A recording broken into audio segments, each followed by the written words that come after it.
nih Yo, Romo, Lisa. ini terkait Rasul Petrus ya, Mm-mm. pemimpin para rasul. Em, apakah ada dalam satu surat atau tulisan atau dasar ayat Alkitab yang mengatakan bahwa Rasul Petrus itu mengajarkan relativisme demi untuk uang atau apapun itu, kemudian mengajarkan relativisme, jadi kemudian menjadi contoh untuk kami harus relativisme juga begitu. Oh ya tidak, di dalam keuangan bahaya sekali.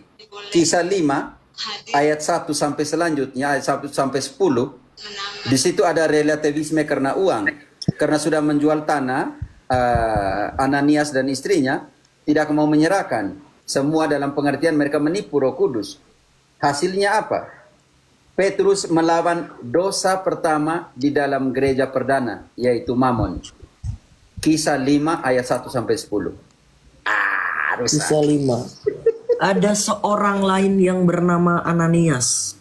Ia beserta istrinya Safira menjual sebidang tanah. Dengan setahu istrinya, ia menahan sebagian dari hasil penjualan itu dan sebagian lain dibawa dan diletakkan di depan kaki rasul-rasul. Tetapi Petrus berkata, "Ananias, mengapa hatimu dikuasai iblis, sehingga engkau mendustai Roh Kudus yang menahan sebagian dari hasil penjualan tanah itu? Selama tanah itu tidak dijual, bukankah ia tetap kepunyaanmu? Dan setelah dijual, bukankah hasilnya itu tetap dalam kuasamu? Mengapa engkau merencanakan perbuatan itu di dalam hatimu? Engkau bukan mendustai manusia, tetapi mendustai Allah." Lanjut. Apa yang hasil akhirnya apa dari mendustai Allah? Baca sampai 10. Ketika mendengar perkataan itu, rebahlah seketika Ananias dan putuslah nyawanya. Maka sangatlah ketakutan semua orang yang mendengarkan hal itu. Lalu datanglah beberapa orang muda. Mereka mengapani mayat itu, mengusungkannya keluar dan pergi menguburnya. Kira-kira 3 jam kemudian, masuklah istri Ananias. Tetapi ia tidak tahu apa yang telah terjadi. Kata Petrus kepadanya, "Katakanlah kepadaku, dengan harga sekiankah tanah itu kamu jual?" Jawab perempuan itu, "Betul, sekian." Kata Petrus, "Mengapa kamu berdua sepakat untuk mencobai Roh Tuhan? Lihatlah, orang-orang yang baru mengubur suamimu berdiri di depan pintu, dan mereka akan mengusung engkau juga keluar." Wih, merinding ya. Lalu rebahlah perempuan itu seketika juga di depan kaki Petrus dan putuslah nyawanya. Petrus Ketika hanya bilang orang bagaimana? Mereka ini juga akan menguburkan engkau. Rebahlah perempuan itu dan matilah. Dosa pertama di dalam gereja perdana, Mamon, cinta akan uang. Dan Simon Mago mau beli hak pentabisan. Kisah 8 ayat 18. Petrus bilang apa? Kisah 8 ayat 18. Kata Simon, ketika Simon melihat bahwa pemberian Roh Kudus terjadi oleh karena rasul-rasul itu menumpangkan tangannya, ia menawarkan uang kepada mereka, serta berkata, "Berikanlah juga kepadaku kuasa itu, supaya jika aku menumpangkan tanganku di atas seorang, ia boleh menerima Roh Kudus." Lanjut. Petrus berkata kepadanya, "Binasalah kiranya uangmu itu bersama dengan engkau, karena engkau menyangka bahwa engkau dapat membeli karunia Allah dengan uang." Romo, Binasalah apa? Romo, Romo. Hah? Kalau Ya, kalau ya. dalam konteks pengajaran, bagaimana Romo ketika Rasul Petrus bertemu para bidat heresi begitu? Petrus punya posisi ya keras sekali. Karena ada yang mengajar karena uang. Makanya di dalam surat gembalanya, di dalam 1 Petrus 5 tadi, kita telah baca. Tolong bantu dulu. 1 Petrus 5 ayat ke-3 lah. 3. Kamu harus gembalakan dengan apa? bukan dengan keuntungan, bukan mencari untung. Janganlah Nanti kita kamu lihat berbuat berhadapan dengan nabi-nabi palsu dalam pengertian heretik, dalam pengertian pengajaran heretik. Keras sekali Petrus bilang dalam 2 Petrus 2. Nanti kita baca dulu ayat ini.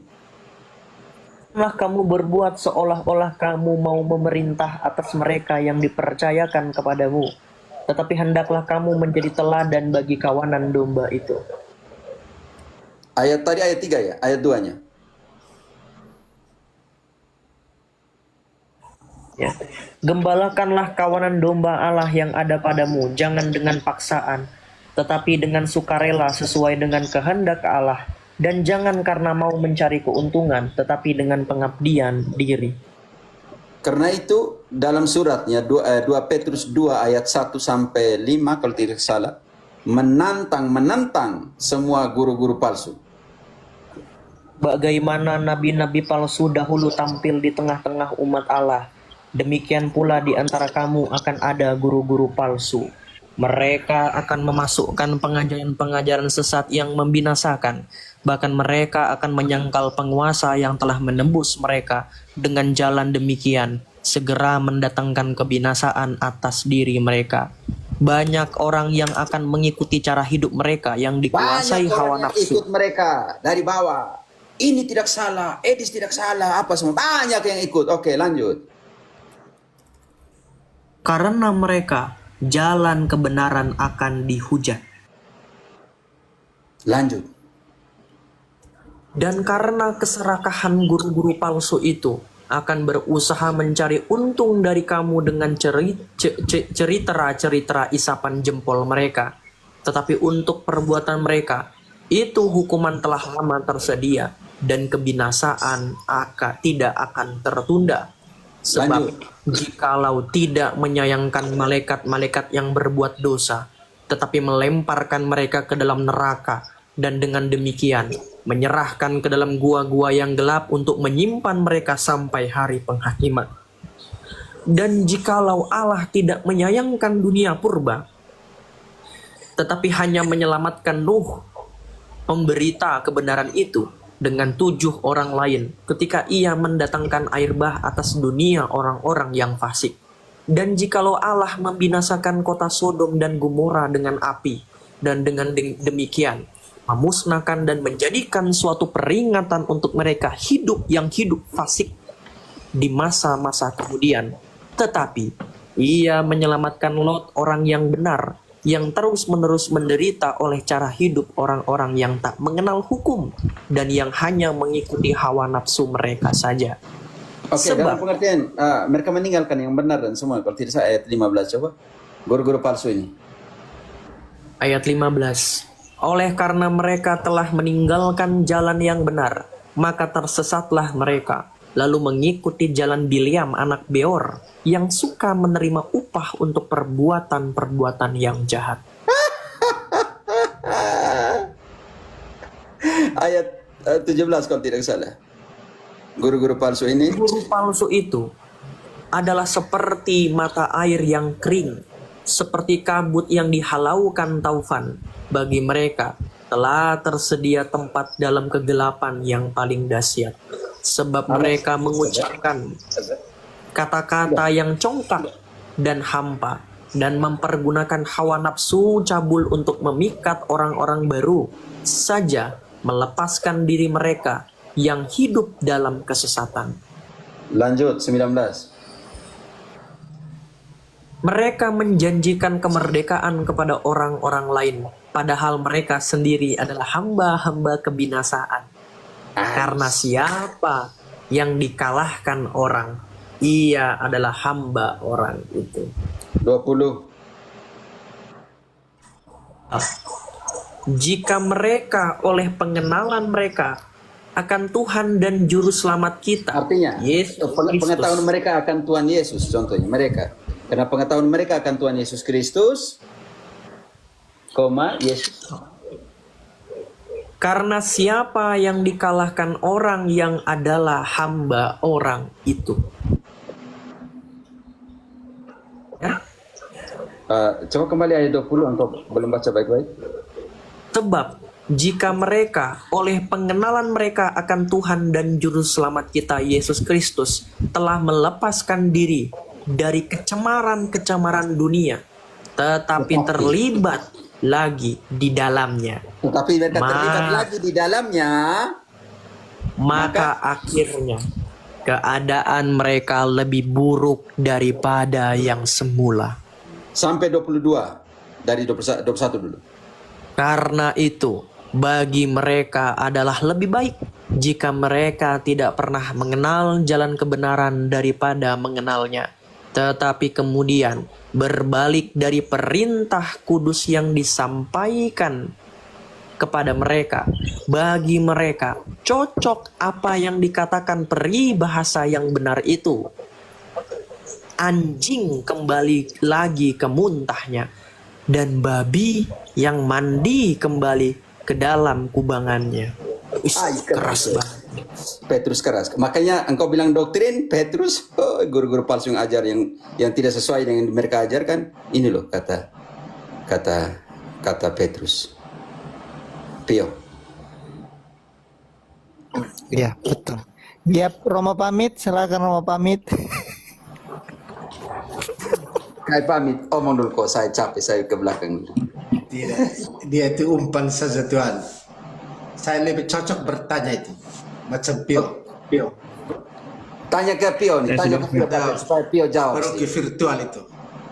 Saya sudah offer dari tadi, kayak Pater Hero sudah jawab dari tadi, saya sudah kasih dia smash terus tadi. Jack, ini bagus juga nih. Jadi apa Ini boleh saya bisa- bertanya kah? Itu Jackson sudah beli itu Pater. Itu mantap banget tipologi 12 murid dengan 12 suku Israel ya Pater ya. Itu halaman Ada pertama. yang sekitar 154 kali nama Petrus juga disebut. Masih Betul. banyak sebenarnya tentang perjalanan iman dia, bagaimana dia harus sampai pada titik pengakuan engkaulah Mesias, juga luar biasa sih sebenarnya. Oke, kakak pamit, Bapak Rohani, Ofisiat gas. Ini juga bagus nih Pater. Ini juga bagus banget ini. Ini. Fides memahami syahadat para rasul. Ini juga berbicara tentang Petrus juga nih, mantap banget nih.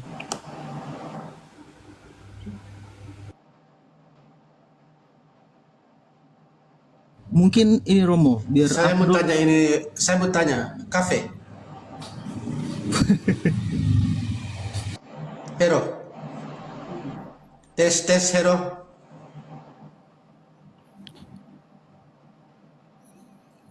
Hero Dai. Lagi parkun. Dia pasti ada cari minum itu.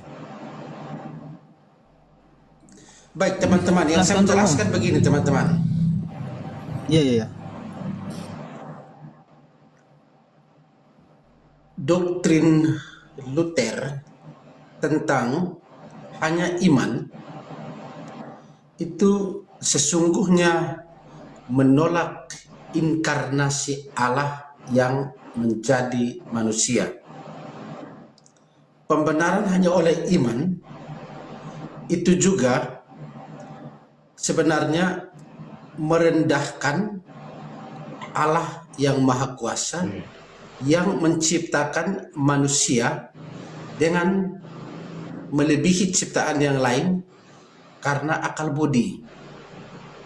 Ketika kita menafsir Alkitab yang katanya satu-satunya sumber kebenaran, Alkitab pada dasarnya bergantung pada subjek yang menafsir. Ketika subjektivisme penafsiran terhadap Alkitab itu mendominasi, maka yang ada adalah, saya meminjam kata-katanya Pio, adalah bidat. Karena kembali ke Petrus tadi, tidak ada otoritas yang bisa mengoreksi, bisa menuntun. Orang-orang Katolik punya hak untuk menafsir, tetapi ketika tafsiran itu salah, ada otoritas yang bisa mengoreksi. Ini tidak sesuai dengan ajaran Alkitab misalnya. Ini tidak sesuai dengan apa yang dimaksudkan oleh Petrus atau bapak-bapak gereja kita pada zaman dulu. Ini hebatnya gereja Katolik. Yang menarik kita melihat kasus yang terakhir ini. Oke, ada pro kontra. Terlepas dari pro kontranya, kasus yang sama bisa membuat beberapa Protestan ada yang menerima, ada yang menolak. Ada yang punya pandangan yang sama dengan Edis misalnya. Tetapi gereja Katolik, siapapun yang berbicara pasti berlandaskan pada sumber yang sama menuju satu kesatuan tanpa terpecah-pecah. Kalau kita beberapa hari ini saya coba rajin-rajin masuk di channel-channel yang lain. Itu kadang-kadang menarik. Masing-masing bebas menafsir. Tidak ada satu tafsiran yang sama dengan kasus yang sama. Nah, ini sebenarnya mau menunjukkan apa yang saya sebut dengan kelemahan sola scriptura itu sendiri. Ini kelemahan terbesar sola scriptura. Menurut ajaran gereja Katolik, kebenaran itu bukan soal siapa yang hebat menafsir kitab suci dan siapa yang bisa berkuar-kuar melalui media sosial. Kebenaran itu utuh dan keutuhan itu dijaga oleh gereja Katolik melalui magisterium gereja Katolik. Karena itu teman-teman Katolik, berbanggalah menjadi orang-orang Katolik. Kelemahan sola scriptura menempatkan akal budi itu bejat. Karena itu kitab suci dapat berbicara dengan dirinya sendiri. Tetapi dalam kasus-kasus tertentu, saat ini misalnya, mereka memakai akal budi untuk menginterpretasi apa yang dinyatakan oleh orang lain. Kenapa mereka tidak langsung mengambil ayat-ayat kitab suci? Ini ayat kitab suci benar, kamu salah. Ini kitab suci benar, tidak salah. Bagaimanapun, akal budi tetap menjadi subjek yang menafsir kitab suci. Ini yang sebenarnya kalau kita berbicara tentang otoritas gereja, tadi sudah dijelaskan begitu baik. Saya tadi dari luar, tapi saya tidak tahan, saya masuk. Otoritas gereja itu sangat penting. Sudah dijelaskan kisah kebangkitan Kristus misalnya. Yohanes karena mungkin dia masih muda, lari duluan, tetapi dia sampai sana tidak masuk. Kita tunggu bapak kita, Bapak Petrus. Dan Petrus masuk menyaksikan, oh ini yang terjadi seperti ini. Jadi soal Petrus dan Yohanes, siapa yang lari lebih kuat?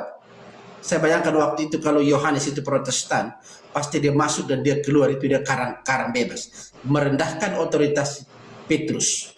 Itu saya cukup yakin itu. Seandainya kalau siapa duluan, Yohanes itu Protestan, pasti dia keluar. Petrus yang punya otoritas, itu dia bilang, lu siapa, beta siapa? Beta yang duluan masuk, terus lu baru datang, lu terlambat. Otoritas hancur, libur di sana. Jadi sekali lagi penafsiran gereja Katolik itu tetap satu. Siapapun dia, dalam bidang apapun dia, ilmu apapun dia, tetap merujuk pada sumber kebenaran yang sama, tradisi, kitab suci, dan magisterium. Terima kasih Bapak Paroki, Pastor Paroki virtual itu. Silakan. Jadi sebenarnya titik kelemahan Protestan itu di situ sebenarnya, ya. Tidak ada otoritas yang bisa menafsir, bisa menuntun atau mengoreksi. Romo Cafe, saya hanya mengisi waktu saja. Ini saya suka. Oke, saya mau makan siang tapi saya bisa. diumpat oleh Pio. Tidak Pio yang buat saya gas di tempat lain. Dia tidak, umpan dia pakai apa tadi, istilah dia guys? tidak Iya. tahan ini tuh. Pio, engkau umpan Saya apa mau tadi? bertanya Pio? kepada Saya Romo. dengar.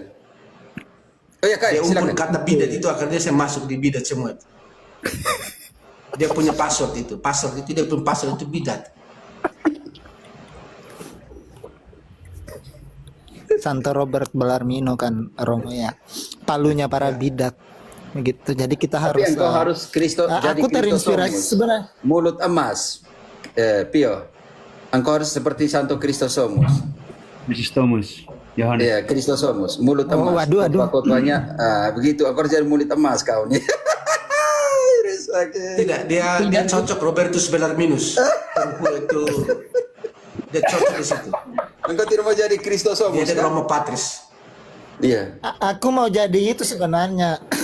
Lebih parah lagi Santo Padre Pio. Dia bilang, Santo Padre Pio kan bilang bahwa Martin Luther lagi nangis di neraka.